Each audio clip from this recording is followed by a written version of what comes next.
Good evening friends, ETA business school में आपका स्वागत करता हूं। फ्रेंड्स, ये स्किल्स बेस्ड लर्निंग प्रोग्राम है। आज हम सिल्वर बीज के बारे में एनालिसिस करेंगे।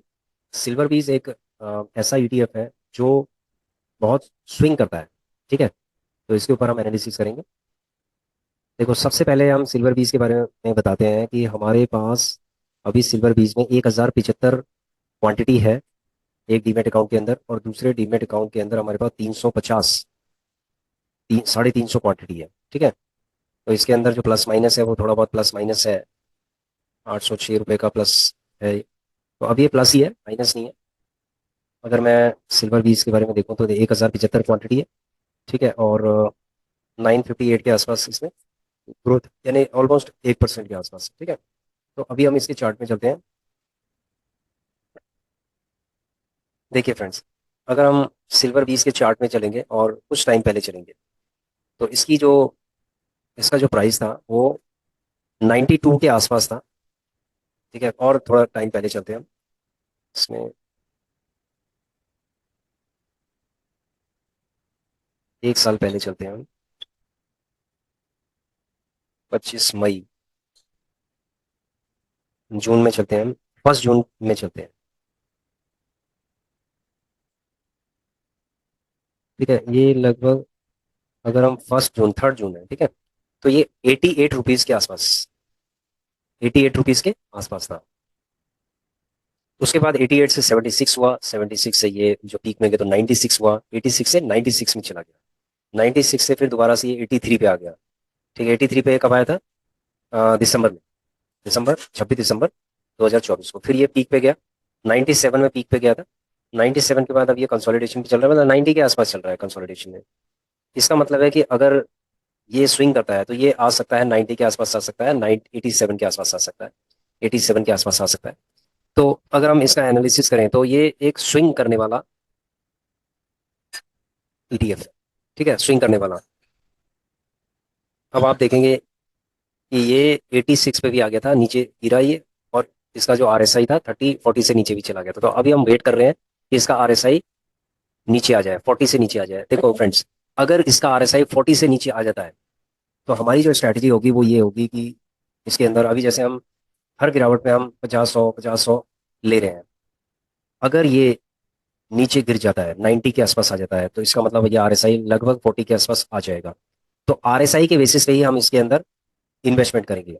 तो इसके अंदर हम इन्वेस्टमेंट इस तरीके से भी कर सकते हैं कि अगर ये 40 से नीचे आ जाए तो इसका मतलब है कि ये 1000 क्वांटिटी एट ए टाइम करने के लिए एलिजिबल हो जाता है ये, यानी कि हमें एक ऐसा सिग्नल मिलता है कि इसके अंदर हम हैवी इन्वेस्टमेंट भी कर सकते हैं। अगर मान लीजिए कि हमारी कैपेसिटी अगर 4000 लेने की है, तो अगर ये 40 से नीचे आ जाता है तो इसका मतलब है कि उसका 1/4 यानी कि 1000 क्वांटिटी हम ले सकते हैं। अगर 1000 क्वांटिटी लेने की अगर हमारी कैपेसिटी, तो हम 250, एकदम से जैसे ये नीचे की तरफ आता है तो 250 क्वांटिटी हम इसके अंदर ले सकते हैं। ठीक है, तो ये सिल्वर बीज में इन्वेस्टमेंट करने का एक तरीका है। ठीक है, क्योंकि ये बहुत ही स्विंग करता है। और फ्रेंड्स, अगर हम इसका प्रिडिक्शन करते हैं, सपोज मान लीजिए कि मैं एक प्रिडिक्शन अगर करता हूँ, तो मैं लगभग 1 महीने का अगर लेता हूँ उसको, वैसे प्रिडिक्शन के लिए लगभग 3 महीने का हमें लेना चाहिए, लेकिन अगर मैं 1 महीने का लेता हूँ, ठीक है, इसको करता हूँ, तो इसके लिए मुझे कहाँ जाना पड़ेगा? सबसे पहले हमें एनएससी की वेबसाइट पे जाना है। एनएससी की वेबसाइट में जाने के बाद, जैसे सपोज वेबसाइट में गए तो यहाँ पर सिक्योरिटी वाइज रिसोर्सेज के अंदर गए, security wise price volume archives में चले गए। उसके बाद एक आपको एक स्क्रीन दिखाई दे रही होगी। इस स्क्रीन के अंदर आपको सिंबल दिखाई दे रहा होगा, सिंबल में आपको लिखना है सिल्वर बीज, सिल्वर बीज। ठीक है, आपने यहाँ पर सिल्वर बीज लिखा। सिल्वर बीज को अगर आप 3 महीने का ले लो, 3 महीने का डेटा आपके पास आ गया, यानी लास्ट 3 मंथ्स का डेटा आपके पास है। आपने इसको डाउनलोड कर लेना है। राइट साइड में डाउनलोड का ऑप्शन है, आपने क्या करना है, इसको क्लिक करना है, आपके सामने ये ओपन हो गया। एक एक्सेल शीट टाइप की आपके सामने, इसको सीएसवी फाइल कहते हैं जो डाउनलोड होती है, ये एक्सेल की तरह ही होती है। उसके बाद इसको हम क्लिक करेंगे। क्लिक करने के बाद यहाँ पर ये जो राइट साइड में आप देख रहे हैं ना, एक ट्राइंगल टाइप है, इसको क्लिक किया हमने। उसके बाद हम फॉर्मेट में जाएंगे, फॉर्मेट में ऑटो फिट विड्थ हम कर देंगे इसके अंदर। देखो, ऑटो फिट हो गया। उसके बाद इसके अंदर दो चीज़ें बड़ी इंपॉर्टेंट है। पहली चीज़ है डेट, यानी डेट को हम यहाँ से कॉपी कर लेते हैं। डेट को हमने कॉपी कर लिया। उसके बाद एवरेज प्राइजेस को भी कॉपी कर लेते हैं। ठीक है, तो दोनों चीज़ें हमने कॉपी कर लिया, डेट एंड एवरेज प्राइस। ठीक है, उसके बाद नेक्स्ट उसमें हम इसको कॉपी कर लेते हैं, यहाँ पर क्लिक करेंगे। नेक्स्ट शीट में एक शीट हमने क्रिएट की। नेक्स्ट शीट के अंदर हमने सबसे पहले डेट को हमने यहाँ पर कॉपी किया, पेस्ट किया। उसके बाद इसका एवरेज प्राइस को हमने पेस्ट कर दिया। ठीक है। अब आप देखेंगे यहाँ पर दो चीजें आपको दिखाई दे रही हैं, डेट और एवरेज प्राइस। अब डेट में आप देखेंगे 25, देखो फरवरी से हमने इसको लिया हुआ है, और फरवरी से लेकर और मई तक। ठीक है। तो यहाँ पर एक प्रॉब्लम आएगी प्रेडिक्शन करने में, फोरकास्टिंग करने में, कि जो डेट बीच में जो डिफरेंस होते हैं डेट के, वो नहीं आने चाहिए। देखो जैसे सपोज ये है, अगर हम इसकी फोरकास्टिंग करते हैं, फोरकास्टिंग करने के लिए हमें डेटा पे जाना है। डेटा के बाद आप देख रहे होंगे यहाँ पर फोरकास्ट लिखा हुआ है, जहाँ मेरा कर्सर है यहाँ पर फोरकास्ट लिखा है। फोरकास्ट में जैसे हमने क्लिक किया, तो यहाँ पर ये क्या कह रहा है, forecast can't be created because of the timeline is not evenly spaced. इसका मतलब है कि यहाँ पर टाइमलाइन में कुछ गैप्स हैं। ठीक है। उन गैप्स को हमें सबसे पहले फिलअप करना है। उसके बाद हम प्रिडिक्शन कर सकते हैं। तो यहाँ पर क्या 25 है जैसे, तो 25 है तो यहाँ पर हम इंसर्ट करेंगे। 25 के बाद हो गया, 25 के बाद 26 हो गया, 26 के बाद F2 करेंगे, 26 के बाद 27 हो गया। सॉरी, 25, 26, 27, 25, 26, 27, 28, 28 के बाद 29, 30 करना होगा। 28, ये 28 का महीना होगा तो 28 आप छोड़ दीजिए इसको।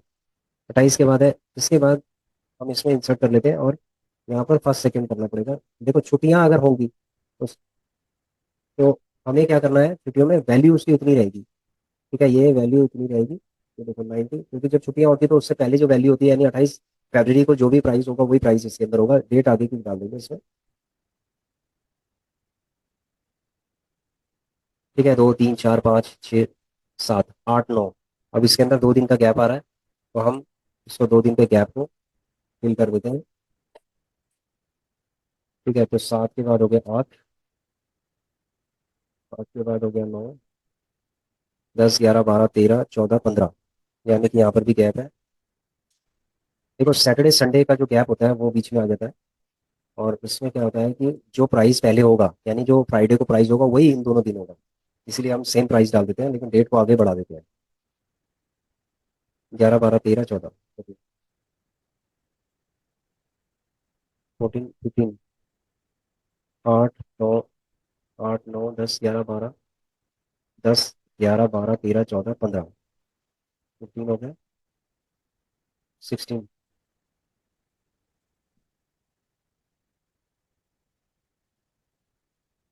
17, 18, 19, 20, 21, 22, 23।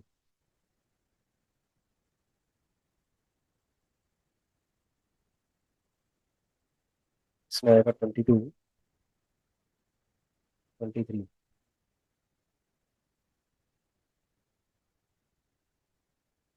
23, 24, 25, 26, 27, 28, 20। मार्च, मार्च का जो मंथ है वो कितना होगा, 31 का है। तो ये आ गया 28, 29, 30, 30, 31, 31। तो ये हो गया 28, 29, 29,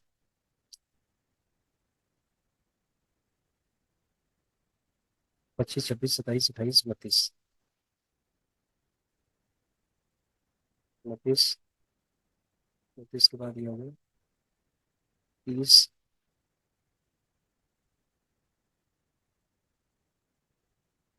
31, 1, 2, 3, 4, 4 के बाद अब अप्रैल में क्या है, 4, 5, 6। इसमें 2 दिन का गैप आ रहा है, तो ये हो जाएगा 5 और 6, 3, 4, 5,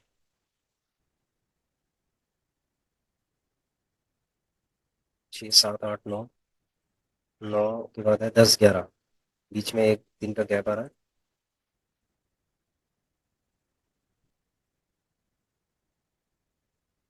10, 11, 11 के बाद 12, 13। 2 दिन का गैप यहाँ पर आ रहा है, 2 दिन का गैप इधर आ रहा है।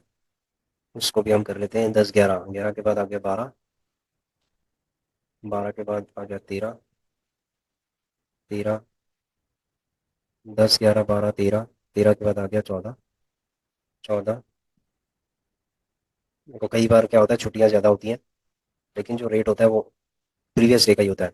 14, 15, 16, 17, 17 के बाद 17, 18, 19, 20।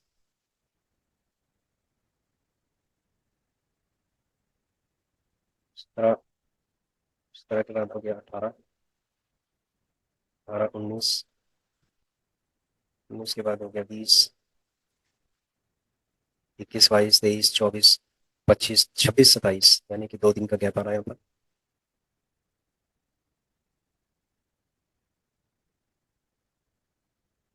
24, 25, 26, 26, 27, 28, 29, 30। अब ये यहाँ पर एक आएगा।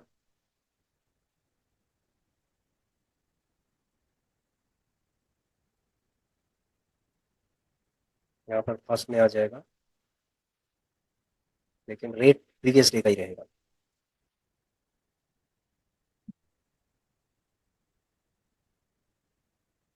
2 के बाद यहाँ पर 2 दिन का गैप आ गया।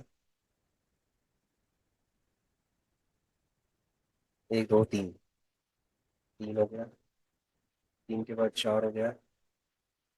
5, 6, 7, 8, 9, 10, 11, 2 दिन का आएगा यहाँ पर।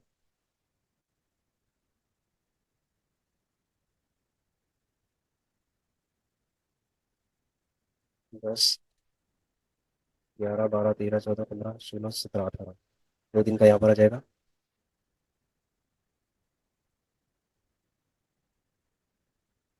15, 16, 17,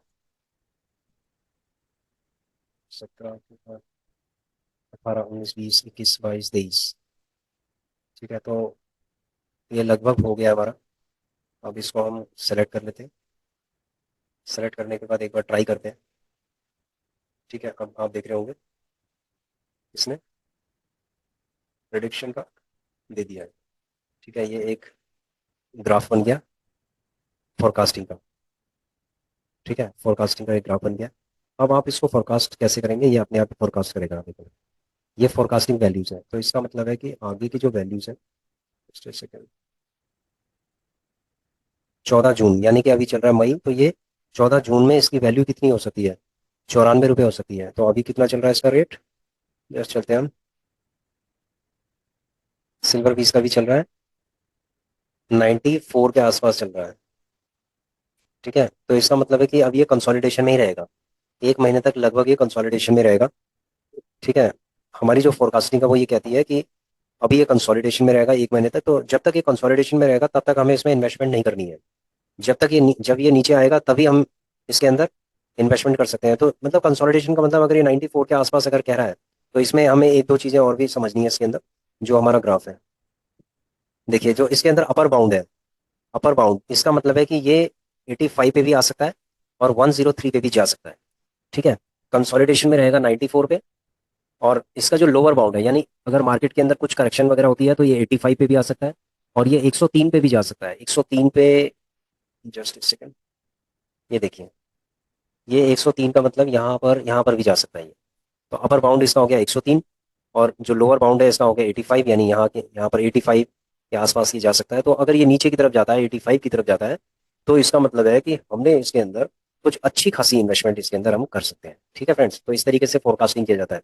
और अगर ये ऊपर की तरफ चला गया, मान लीजिए 103 पे चला गया, तब तो कोई दिक्कत नहीं है, ऊपर जाने में कोई दिक्कत नहीं है, इसको जाने दो। वो तो हमारी SWP होती रहेगी। इसीलिए हमने SWP का प्लान ये किया है कि कभी कभी क्या होता है कि जैसे सपोज ये 103 पे चला गया, ठीक है, और हमने सारा विड्रॉ कर लिया। ठीक है, सारा विड्रॉ कर लिया। अब उसके बाद जो 103 के बाद ये फिर 105 पे चला गया, तो हमें मौका ही नहीं मिलेगा इसको बाय करने का। फिर 105 से अगर ये मान लीजिए 110 की तरफ जाता है, तो हमें बाय करने का मौका ही नहीं मिलेगा। अगर हम सिस्टमेटिक विड्रॉल प्लान में चलते हैं, तो हमारा क्या होगा, 103 पे भी हमने बाय किया था, और जो ऊपर जाएगा उसमें भी हमें फायदा मिलेगा, और ऊपर जाएगा उसमें भी हमें फायदा मिलेगा। और नहीं तो अगर हम स्विंग ट्रेडिंग के भरोसे रहते हैं इसके अंदर, तो उससे एक प्रॉब्लम ये होती है कि हमने सारा फंड तो निकाल दिया, लेकिन हमारा टाइम वेस्ट होता है इसके अंदर, क्योंकि हम इंतजार करते रहते हैं, 15 दिन तक इंतजार करेंगे कि कब वो नीचे आएगा। अब वो नीचे ही नहीं आ रहा। ठीक है, अब वो नीचे स्विंग ही नहीं कर रहा है नीचे, तो वहां पर हमें एक प्रॉब्लम होती है इन्वेस्टमेंट करने में। वहां पर हम लोग बड़े डायलेमा में होते हैं कि भाई करें या ना करें। जब मार्केट ऊपर की तरफ जा रही होती है, तो जनरली क्या है, हमें इन्वेस्टमेंट नहीं करनी होती है। तो अगर हम SWP करते हैं तो वो हमें फायदा मिलता है उसका, क्योंकि जो पहले हमने 103 पे सपोज हमने SWP किया है, तो अब 105 पे चला गया, 106 पे चला गया, तो वहां पर भी हम SWP करेंगे। और उसके बाद अगर मान लीजिए नीचे की तरफ ये 5-7 रुपए और नीचे ये करेक्शन अगर कर जाता है, ठीक है, तो वहां पर हमें एक बेनिफिट ये मिलेगा, हमें एक इन्वेस्टमेंट करने की एक अपॉर्चुनिटी मिलेगी। यानी कि हमें दो अपॉर्चुनिटियां मिल रही हैं। पहली है SWP की अपॉर्चुनिटी, कि मार्केट से पैसा निकालो, बूंद बूंद करके आप निकालो। दूसरी अपॉर्चुनिटी मिल रही है कि मार्केट के जब मार्केट नीचे की तरफ जाए, तो वहां पर हमें इन्वेस्टमेंट की अपॉर्चुनिटी मिल रही है कि हम इन्वेस्टमेंट वहां पर करें। समझ रहे हो फ्रेंड्स? और ये सारी चीजें हमें RSI में देखना देखना पड़ता है, देखना चाहिए। RSI के लिए हमने वीडियोस बनाई हुई हैं, आप प्रीवियस वीडियोस देख सकते हैं RSI। क्योंकि जो टेक्निकल चीज है ना, इसको भी आपको समझना चाहिए। देखो फंडामेंटली स्ट्रॉन्ग है, लेकिन क्या है टेक्निकल, जैसे सपोज ये RSI यहाँ था, तो यहाँ पर हमें बहुत हैवी इन्वेस्टमेंट करनी चाहिए थी। अगर यहाँ पर हम हैवी इन्वेस्टमेंट करते तो आज हमें बड़ा तगड़ा फायदा होता है इसके अंदर आने वाले टाइम में। समझ रहे हो फ्रेंड्स? तो इसीलिए हमने इसके अंदर SWP का जो प्लान है वो किया हुआ है। तो अभी हमारे पास बहुत ज़्यादा क्वांटिटी नहीं है, 1075 है एक डीमेट अकाउंट के अंदर, दूसरे डीमेट अकाउंट के अंदर 350 के आसपास है, तो लगभग 1300-1400 के आसपास है। और इसको हम लगभग 5000 का टारगेट रखना चाहते हैं इसके अंदर, कि 5000 का लगभग टारगेट हो। और अगर हमारा 5000 का टारगेट इसके अंदर हो जाता है, तो जो हमारा SWP निकलेगा, देखिए, अगर ये 100 रुपीज़ का, अगर इसका एवरेज है 95, 100 रुपीज़ का एवरेज लगा, सॉरी 96 का एवरेज आप लगा लीजिए, ठीक है, लगभग 5 लाख की इन्वेस्टमेंट होगी। 5 लाख का मतलब है कि हर महीने हमें इसमें से 5000 रुपये हमें SWP करने की जरूरत पड़ेगी। समझ गए फ्रेंड्स? तो ये था एनालिसिस सिल्वर बीज का। इसी तरीके से आप गोल्ड बीज का भी कर सकते हैं, LT गिल्ड बीज का भी कर सकते हैं, जो NGSL के अंदर हमने कहा है।